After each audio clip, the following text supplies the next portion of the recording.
All right, everyone, hello. Today is Monday, April the 14th, 2025. This is Dan's Astrology. I am today focusing on the topic of Mercury making an ingress into Aries, where Neptune has recently ingressed. And this is part of a conversation about a number of transits that are happening, making this ingress into Aries, the first of which has been Neptune. But we've also got Venus and Saturn in Pisces. We recently just had both Mercury and Venus retrograde stationing direct in Pisces in a conjunction to Saturn, a planet known for its heaviness, its moodiness, its that kind of stuff. And eventually we're going to have the big transit of the year is going to be Saturn conjunct Neptune in Aries. And that's coming up very soon. But before that, we're going to have, first of all, Mercury going in there, conjoining Neptune. Then about a month later, we're going to have Venus conjoining Neptune in that beginning part of Aries. And then so we have a couple planets making contact with this point before we get the Saturn conjunct Neptune in Aries. And it's significant for a number of reasons, mainly that first of all, regardless of, there's a certain kind of subjectivity in astrology that comes with whether you choose to use Vedic astrology or whether you choose to use tropical astrology. These different, one is more associated with India, the other one is more associated with Western colonial culture.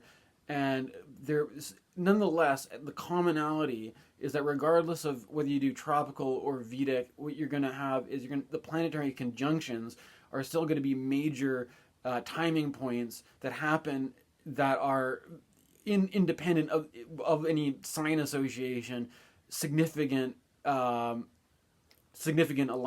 right? And then also on top of this is that regardless of whether you do tropical or whether you do Vedic, the tropical basically just uses the 00 Aries point as the point of the spring equinox, right? And this is the time when the light in the sky is equal to the time of night. And then once you pass that, the days start getting longer, right? So there's this really direct kind of, of our experience of seasons, and whether there's a lot of conversation to be had about the changing seasons with climate change. Like now, our winters are so warm that flowers start to blossom in the middle of winter when they're not supposed to, or something like that, right? There's still this fundamental difference between what time of year has more light, what time of the year doesn't. And then of course that's also influenced by your geography. If you were on the other side of the world, it would be inverted, right? Or if you're on the equator, it would be inverted. But nonetheless, there's this real physical thing about the spring as this time of increasing light, and with this idea that Neptune is in this position. And there's also, of course, Neptune is often has strong religious connotations, and this point of Aries is often, there's also this thing about the Christian era where they say that people would use this astrological signification for talking about Jesus. Carl Jung talks about this in one of the books that influenced me to get into astrology. Carl Jung in this book says that Jesus was the last of the rams but the first of the fishes, right? And that Jesus marks a sort of transition point from the age of Aries into the age of Pisces. And now there's this conversation. There's another thing where you can use the idea of the age of Aquarius, that depending on what time frame you use, it could be in a couple hundred years from now, or it could have started in 1997 with, or the mid 90s when you had this wave of really good anime that was, you had like cyberpunk anime like Ghost in the Shell, you had Neon Genesis Evangelion, you had all these kinds of this Japanese anime vision perhaps being like giving the vision of what the Age of Aquarius is going to be like, right? Of a new age. I think this is a whole other conversation. We're not going to get into it now, but with Neptune and Aries, there's a certain religious signification due to this transition point between Pisces and Aries, but it's interesting that the equinoxes go in the opposite direction, right? So this time we're coming at the end of the cycle into a new cycle, and there's this Aries, of course. Part of the problem being that it's a Mars ruled sign, it's the god of war and all this kind of stuff. But there's a certain salvific quality to Neptune that basically wants to redeem I think that's maybe the positive thing, is that there's wanting to redeem the lowest of the low, right? There's a certain grace to Neptune, and there's also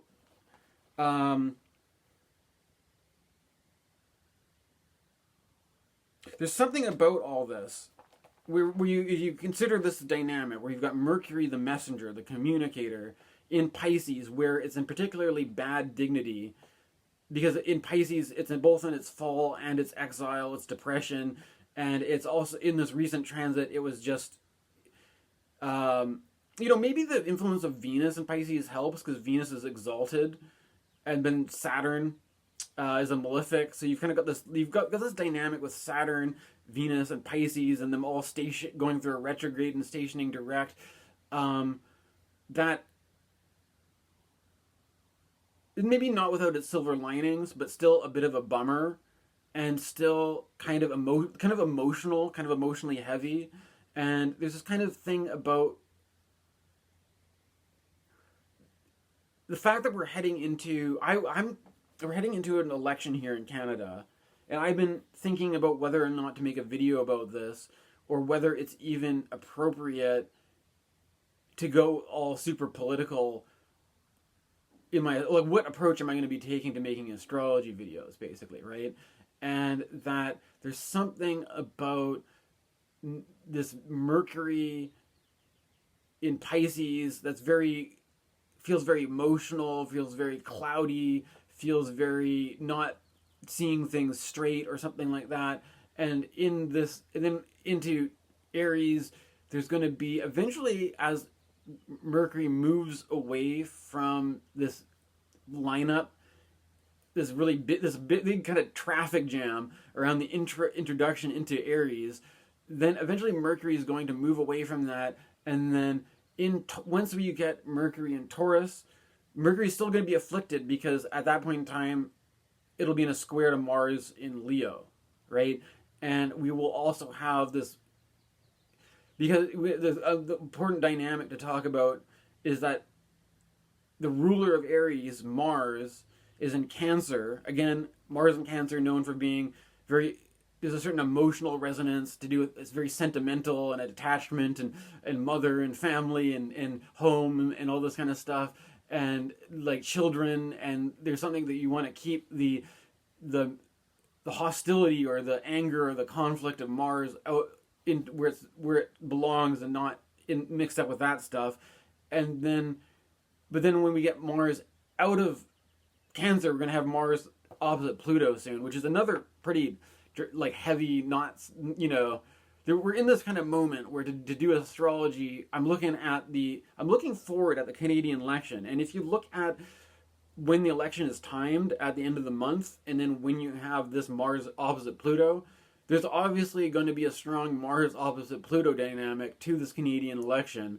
This has to do with the politics with our neighboring country, threats to our sovereignty, threats to our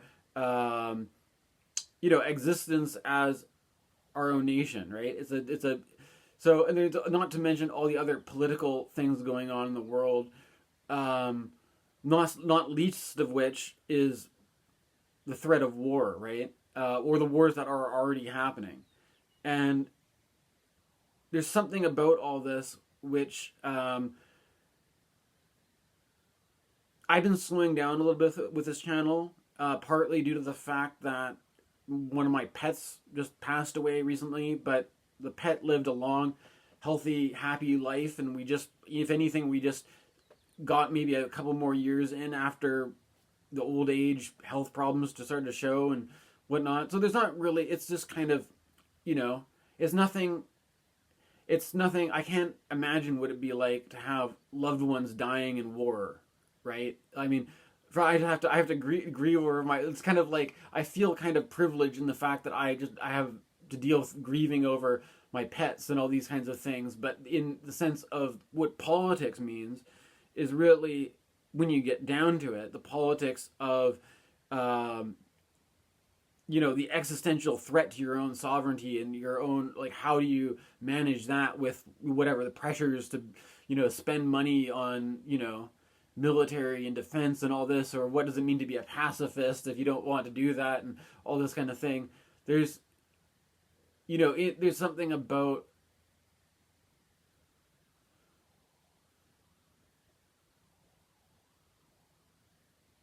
and also, I mean, trade war too, right? Like, which I have been paying attention to, and I don't even know if I really feel like talking about it, to be honest, because there's something about the way, there's some psychological factor in the trade war where it seems to be it seems to have more of an effect of just probably making people angry or like burnt out or pissed off or frustrated or confused, rather than actually like following through with any of the threats. Because like, this is also, I would like to point out that in a previous video that I recorded, I made a prediction that the trade war wouldn't actually happen, and that it was actually just like a Psy-Op.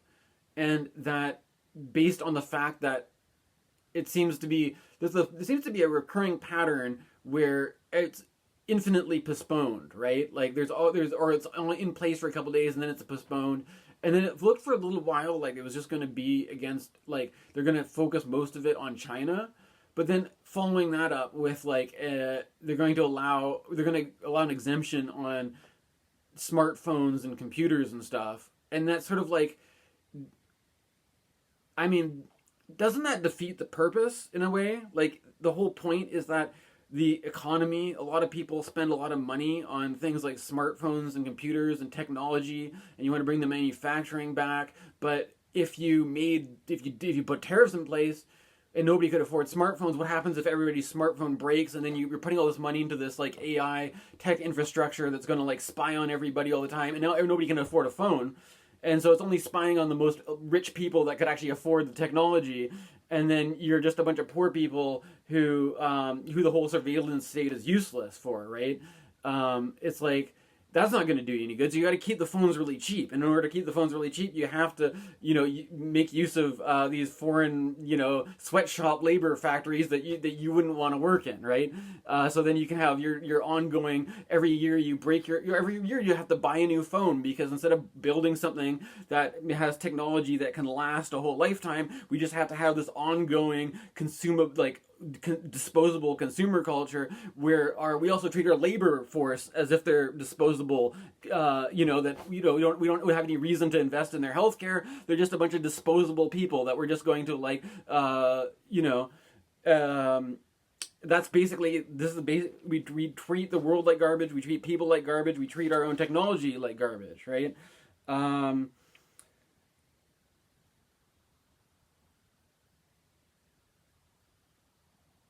And so we got to keep it cheap, because if you don't, then if you actually have to pay for it, then people aren't going to afford it, right? And people will just have to go back to using dumb phones or landlines or something like that, and the whole surveillance state will be kind of pointless, I guess, right?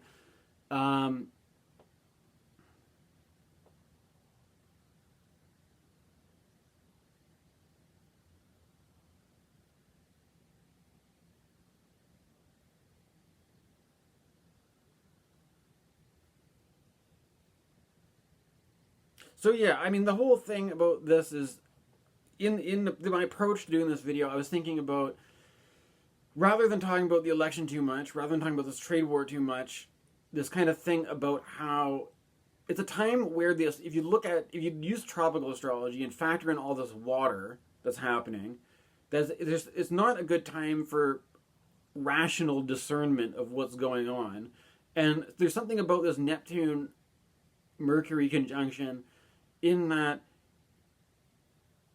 eventually there will be I think one of the good things is that once we get Mercury out of Aries and into Taurus, Mercury square Mars will be much more kind of like Mercury and Taurus will be much more grounded, and then the Mars will be challenging, but it will force a kind of more of a kind of clarity, or to approach the situation in a kind of rational way, whereas at this particular point in time, it's not, the astrology does not lend itself for clear rational thinking and all this kind of stuff. And in the midst of this, to be somebody who does astrology and also is looking at this election coming up, that I'm kind of questioning from a kind of a meta perspective, what's the most responsible way to approach when you're combining politics and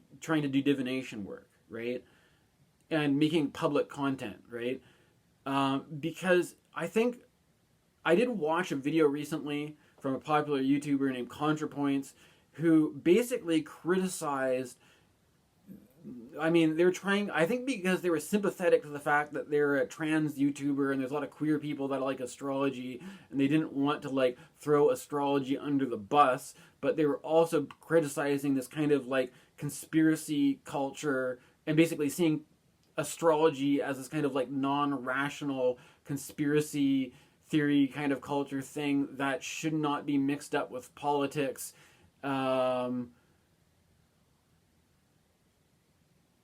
But there's something about it where I have a feeling that I have certain other astrologers that I've seen that I would actually agree that I'm not really sure if I would approach that. Obviously, I'm my own person though, right? I'm not the same person as all these other astrologers, so I probably wouldn't just do that in the first place. And there's something about the Neptune as the redeemer in all this, right? Where there's this idea of a kind of intuitive approach to things, or a kind of non-rational approach to things versus a more rational. It's not. I think it's more of a time where, I think the intuitive faculty may be heightened by this Mercury into Neptune conjunction. But then when there's might be kind of dicey if people are criticizing you for being coming from more of the sensitive, intuitive faculty rather than this hyper rational faculty, right? And there's something about all this which brought to mind the dynamic around Neptune and cleanliness, or Neptune, or this idea also of, you could approach the same topic from a rational perspective, or a mystical perspective or something like that, right? From a rational perspective, for example, if you take like something about like cleanliness, that there's something like germ theory, that there's all sorts of microbes and bacteria and viruses or parasites or bugs or whatever, you name it, in the environment, and that our sickness, when we get ill, is often caused by being infections that come from these things. And then it either helps to have a healthy immune system, or to be able to clean or sterilize your environment or something like that. And there's one of these things that, like, what's really interesting is that when it came to childbirth, for a long time, women would be more likely to die in childbirth or not survive their pregnancy. But apparently a lot of this had to do with bad hygiene practices. And it was after people started the scientists started discovering more about germs and stuff like that, that they realized that there was a problem here. But if you went to rewind, before the scientific revolution, there's often things where religious people associated have this kind of mixed up idea though about like purity and chastity and all this kind of stuff about like sex being dirty, or there's something about like this kind of thing of like fear of like there's this kind of, I think that you could read this in a certain way that religious people of the olden times had a kind of a non-rational, more intuitive fear of germs and uncleanliness, but then there was also the medieval period was known as being very kind of, I don't know. I mean, there's a difference. Different people have different takes on this about like exactly how bad it was before the Renaissance, right? Maybe also it wasn't even maybe, but there was a certain period of time where people in the Dark Ages where people did not have the scientific understanding as they did, but there's nonetheless there's certain things, even if you're living in a world of like superstition and old wives' tales or things like that, there might be a kind of like this intuitive sense that it's like better to like have better like that maybe you can reduce disease and infection through cleanliness, and then it was only until later that the scientific paradigm, you know, it's like the same truth being approached from two different paradigms of knowledge, right? The more of a kind of a mystical intuitive, almost kind of like religious fundamentalist paradigm versus a rational skeptical paradigm, right? And it's like there's some kind of commonality in objective truth, but they're approaching that from different perspectives, right? And there's something about this where the problem about what the Neptune archetype stands for is generally a kind of fusion or confusion, right? Another one I like to use is the idea of the way that the word diluted sounds similar phonetically to diluted, right? And that this whole Mercury and Pisces and Mercury and Neptune, it may not be so rationalistic, but you can use these non-rational phonetical, like the delusion of being mixed up, being like a solution is a mixture, right? And this kind of thing that there's like it's not that there could be something about you can intuit something, but the intuitive faculty is all wrapped up in perceiving this wholeness, and it's difficult to separate. You know, they say separate the wheat from the chaff. To this sort of rational discernment. This rational discernment process is not very good right now, right? And in this, people may, in the midst of all this, and this confusion and uncertainty, there may be, you may be able to use your sensitivity or your intuition to intuit sort of things that are going on. And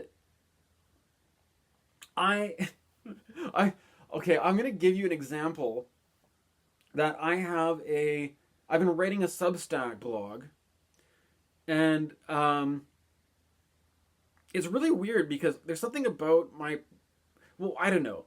I have to admit that I am a bit schizo, you would say, or there's something about the process of writing or also intuiting and all this kind of stuff, or that my creative process is also an intuitive process that's also playing off all these dynamics that like I may not be completely aware of while I write, but I'm just trying to just get something out there. And it was almost like I wrote this post that didn't do very well, that I don't think very many people read it. It was about being high sensitivity, about which you're just sensitive to stuff in the environment. But then it's also in states of heightened sensitivity, I also find that I tend to be like temperamental about like chemicals or like the idea of, and it's just kind of funny that there's something about how typically I have certain conflicts or mixed feelings in that I am not I'm no way supportive of the whole MAGA 2025 Trump regime. But when it comes to things like RFK Jr., there's a certain sort of, I'm a little bit like what you would say granola crunchy, or like, again, like there's something about it how the problem is that there's a tendency to do it in a way that's not very rational, or that it kind of is almost like superstitious or old wives' tales, but there's a big conflict between trying to like manage those kinds of things. But there is like one of the good example of it is trying to communicate what your concern is, and being like, well, there's just so many chemicals, right? And then like there's so many synthetic chemicals that are man-made, and that I just want to go back to nature where there's original kind of purity. But this is kind of like a mythic way of understanding it, and like a rational person would say that, look, if you eat a potato's got all kinds of chemicals in it, right? There's all sorts of organically occurring chemicals. And even things that are poisonous, even nature can have things that are bad for you, right? So it doesn't really make any sense to say that natural things are automatically better, or chemical things are just because something's a chemical is bad, that is bad, and that you're just a confused fundamentalist or something, right? But there's this sort of thing where it's like that is actually true that, let's say, if you take household cleaning products, that if you are a person who uses a lot of really heavy-duty cleaning products, then over a period of time, you are exposing yourself to a lot of chemicals that are actually harmful for you. And there could be a kind of like, what I notice is that during states of heightened sensitivity, I just become more, I was kind of writing about that, right? And then what was funny was that after my dog died, as a way to process the grief, I was basically just writing about everything that I could think of about this dog, about the significance of this dog in my life that passed away.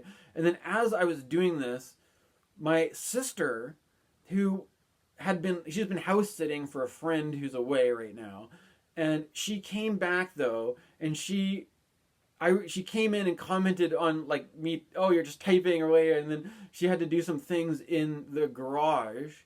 And our garage is fairly messy right now, but we're in the process of emptying it out, throwing away a lot of old junk and stuff like that. And one of the things that my mom was doing was that she collected a bunch of old aerosol cans that she wasn't going to use to dispose of. And my sister had, she keeps some like hay for her horse. My sister's really into equestrian stuff. And she was doing this thing where she had a bunch of hay, and she was I'm not sure exactly what she was doing. She was preparing some sort of hay and horse feed to take to her barn.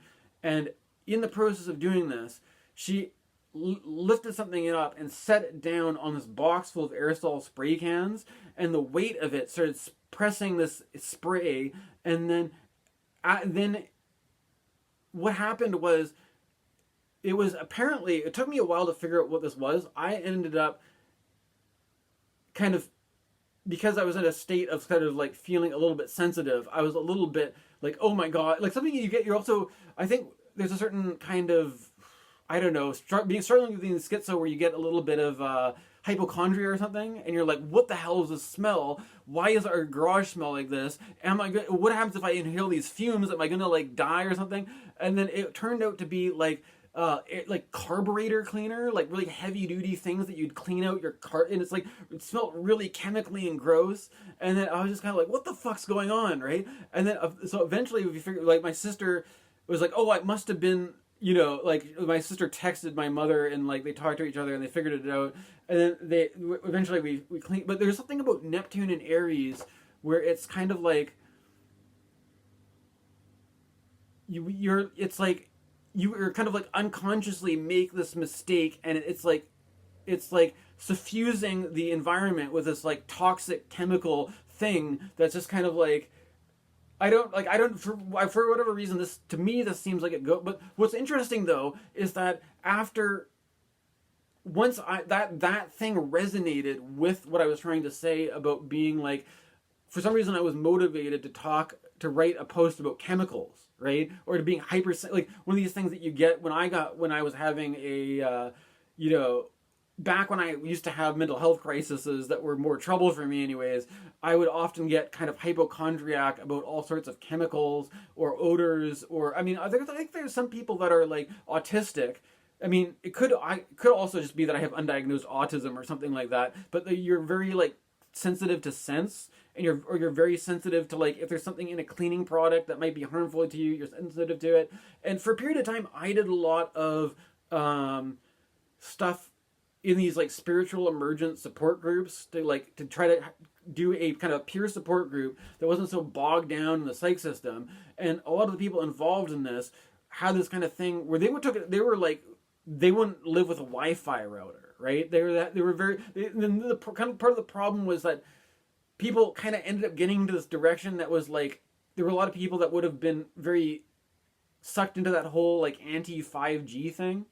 But there's this kind of point. What I'm trying to say about all this is that it's easy just to be like to start with Neptune and Mercury conjunct is that there's some messenger or there's some sort of communication happening, and it's easy to just be like, oh, so you think that 5G, fill in the blanks with all the crazy David Icke conspiracy theory nonsense, right? But there's some kind of point though that like even if somebody is legitimately fairly wacky, or like as my sister would say, a wackadoo, there could be, or they could have all sorts of reprehensible things that you would like red flags, or things that you're like, oh, I'm not going to listen to that person, right? But there could just be, for some reason, what if they get something right in spite of all the bullshit, right? And the problem isn't that they are fundamentally wrong, but that it's with Neptune, it's confusion, and it's also mixture, right? It's like there could be certain things that even the wackiest, far out people are. It's not that they're wrong, but it's that they're mixed up and they're confused, and it's in this particular moment in time, it's just not a very helpful time to be able to like discern that with clarity based on these dynamics that are going on. And instead we have a politics that it's not, rather than about rational thinking, it's about like how intentionally pissing people off. It seems like, if anything, what the Trump regime is trying to do is just intentionally trigger the libs, piss people off, piss as many people off at them all at once, and get everybody emotional so they're not thinking straight and doing silly, irrational things. And then in the midst of all this, you're all sensitive, intuitive, and you may actually intuit things which are correct, but this is just not a good time to try to like separate the wheat from the chaff, to try to make sense of things. It's just a confusing time to be sure, right? But there's something about what I'm trying to say is that there's this idea that like there's still an opportunity to intuit something and get something right. But there's also this sort of heaviness around it, because like the big transit of the year is going to be Saturn conjunct Neptune, and then with Saturn conjunct Neptune, like part of the dynamic could be like the Saturn as a gatekeeper, Saturn as the one who separates the us versus them, of the people who are rational skeptics versus the people who are wackadoo, woo-woo, wackadoo woo-woo, indigo children, basically. So it's like, and there's something about this is that like I've actually met somebody once where I was trying to like explain to them what I've got going on. They're like, "Oh, you sound like you're an indigo child," and I'm like, I'd never want to call myself that, But it is like, I mean, it's like there's something about it where I've got a part of me that would like resonate with this sort of sensitive, intuitive, autistic indigo child thing, but at the same time, there's some kind of like you need to appeal to the rational center, right? But there's a period of time where the whole pretense of trying to do things rationally in a way that makes sense, that apparently that's just not how we do things anymore. Apparently the world is run by totally chaotic, crazy, irrational way of doing things, right? And I don't know if I'm kind of questioning myself if trying to I don't know. Of all my little projects that I do in terms of making content for the internet, astrology is the one that seems to be the most successful for me. So, and there's something about astrology that I feel like it helps there's something about, if I wasn't doing astrology, or if there wasn't any, there's something that the rational world, the rational paradigm just seems to be missing, right? And for some reason there's this conflict where people, I mean, there's, okay, I'm just going to, for one thing, I have to, I'm just going to say it straight up that one of my favorite places to go to for astrological content is the astrology podcast. But because of my own, the sort of this dynamic of like a lot of the emotions around these transits coming up, and my own sort of the fact that I'm on disability for a mental health condition, and I'm just kind of using my trying to like give myself an outlet to express all these kind of intuitive things that I'm always picking up, right? That there's some kind of like, there's something about all the suffering and all the war and all the bad stuff that's going on, that I don't know if I'd want to run down all the current news events, all the things that are happening, right? And that I don't really know if that's, if I like there's I used to when I was more on Facebook, I was doing a group called Current Events Astrology, where I just track current events that are happening, and I like, oh, this goes with this transit or that transit. And eventually I decided, I intuited something that it was basically that if I was going to keep doing this, it would be running directly into the whole trajectory that Elon Musk was on. And that it may be why, and also the fact that you're doing this there's kind of no way around it, because I mean, even YouTube is I guess the tech bro infrastructure. If I'm making content, I'm occupying this infrastructure one way or another, right? And on these public platforms.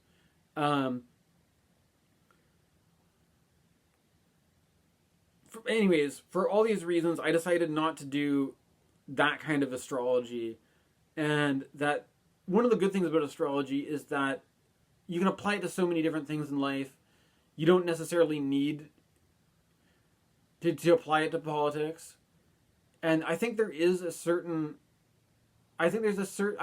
about the politics thing where, I mean, astrology does have this benefit of being apolitical, in the sense that astrology doesn't inherently favor one thing or the other thing, and that there's an archetype that regardless of what your alignment is, your affiliation, where you are on the compass, then you're going to be experiencing this one way or another, right?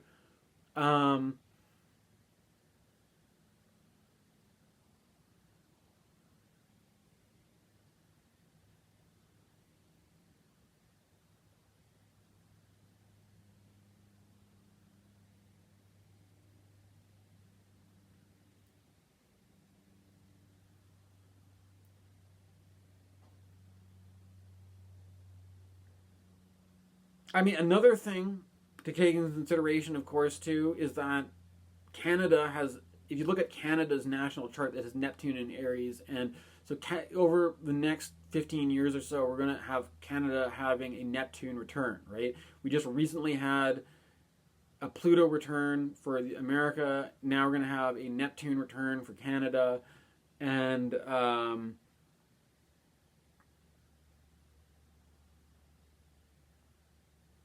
there seems to, part of the whole thing about when you're dealing with the intuitive side of it versus dealing with the rational side of it, is that in the current climate, there's a lot of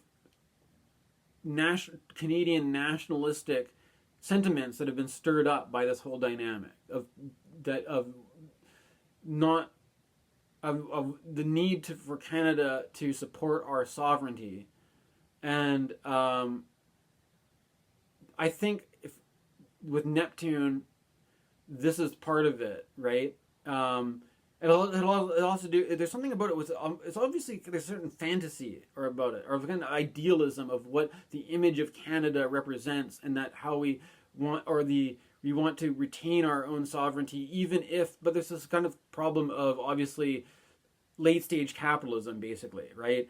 And like we just had the Hudson, like Liquidation is a good example.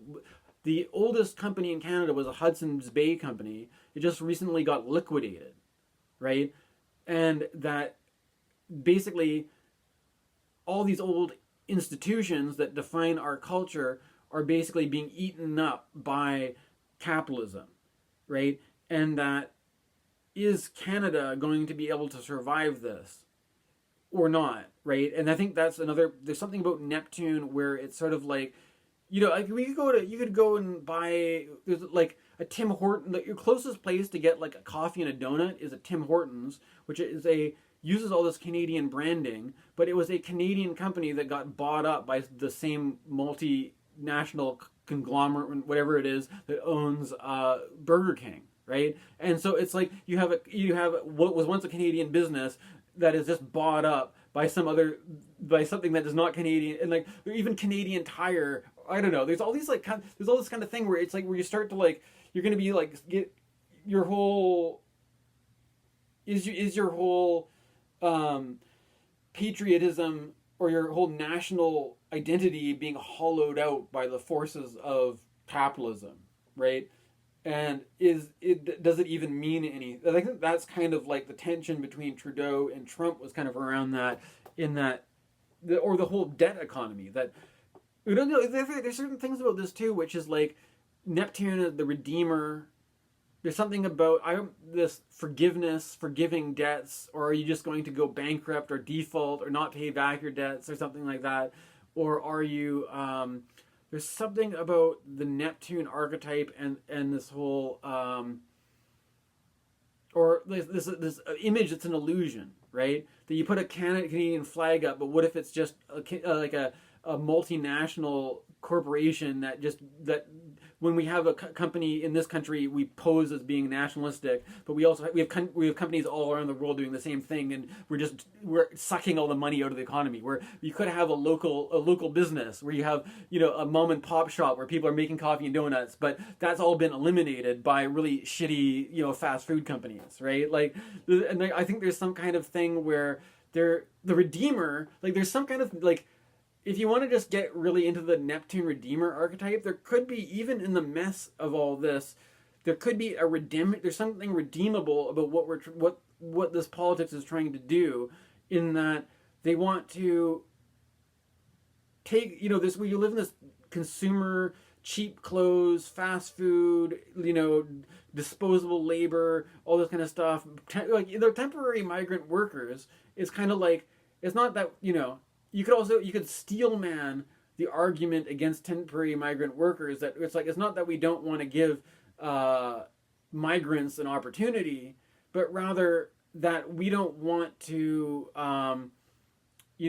create an economy where the workforce are basically like slaves, or people who are stratified to accept a lower quality of life, and that so the only people working at fast food joints are it's equivalent of like slavery, basically, where you have a class of people who are like, I'm wealthy enough that I don't have to do this, but these people have to do it to, and they're sending all the money back to their family in another country that's so impoverished that like due to the exteriority that there's a certain exteriority that makes that all the workforce put up with conditions that you wouldn't, right? And that there's something about like, if you like I think the positive of this one, anyways, with Mercury Neptune, is there's the Redeemer archetype. You can redeem the impulse to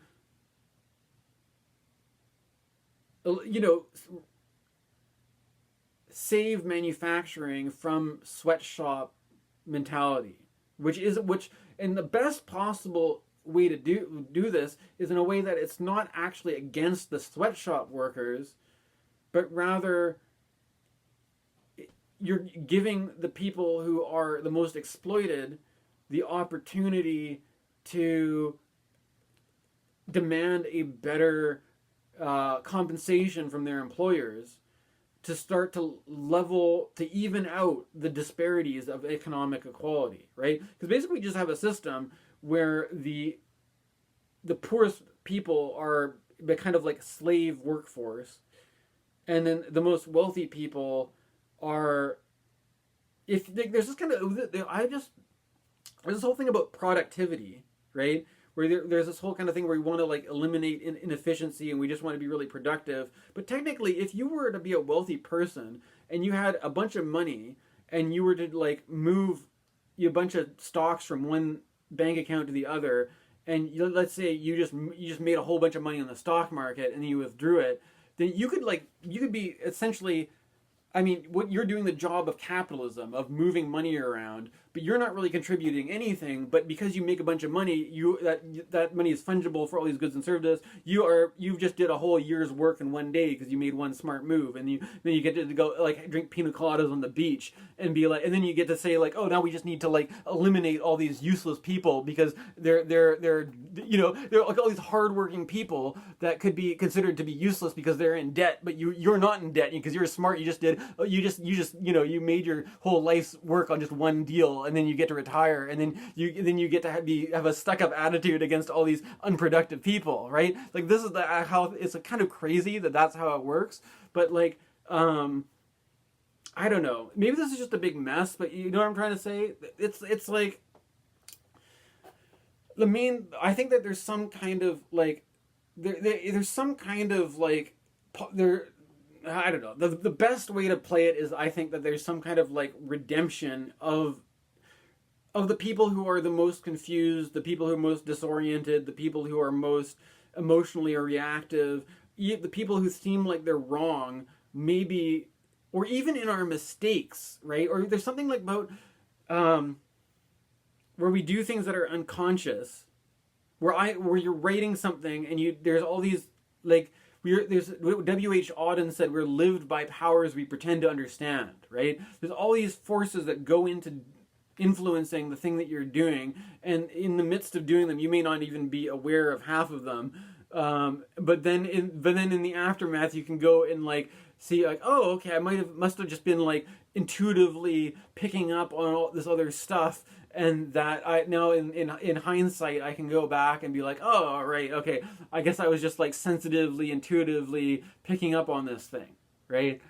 And that there's in that kind of, but there's some kind of like opportunity to even the people who are the most out there and wacky. I feel like maybe they get something right, but they're just confused because it's mixed up with all this other stuff, right?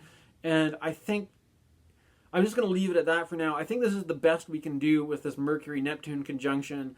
But there might be it may be an opportunity to sort of intuit what's coming up with these other more difficult transits. It was particularly dramatic year for astrology. And